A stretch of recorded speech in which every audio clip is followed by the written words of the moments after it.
ఇప్పుడు హరిశ్చంద్ర చక్రవర్తిని ఆస్థానముకు పండుగ పండగలైన ఇందులకి సింహ శరభ శాంతనాది భల్లోకాది గ్రహణములను సూచన ఓం నమః శివాయ ఓ శివ సర్వ శాంతనాది భల్లోకాది గ్రహణ మృగములారా మీరు తక్షణమయ్యున పోయి అతడు బయలుపడిన సమూలములను నాశనం చేయడు పండు ఇదే నా ఆజ్ఞ.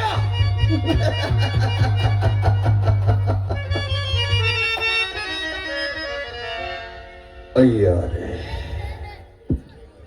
పుష్పముల కొరకే పంపించిన నా ప్రియ శిష్యుడగు నక్షత్రేశ్వరుడు ఎందులో కనిపించకున్నాడే.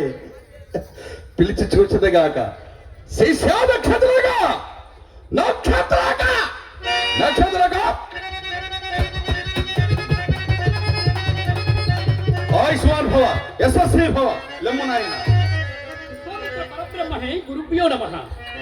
నక్షత్రక గురుదేవా ఈ సమయమందు నన్ను పిలిచే కారణమేమి గురుదేవా? లెక్కలేని రొక్కంబడికి ఆ హరిశ్చంద్ర చక్రవర్తితో చేజకుడు కాక ఆకుడు మన ఆశ్రమకు వచ్చినాడు పొన్నుగడ పడినాడును మన ఆశ్రమముకే ఇదివరకే శృంగార రూపురేఖ విలాసిల్లగా మాతాంగంగులను సింహ సర్వశాంతులాది భల్లోకాది గ్రోణ మృగము నేను ఇదివరకే సృంచదని మరి నీవు కూడా అప్రమత్తుండవై నాకు సహాయపడవలి నక్షత్రం.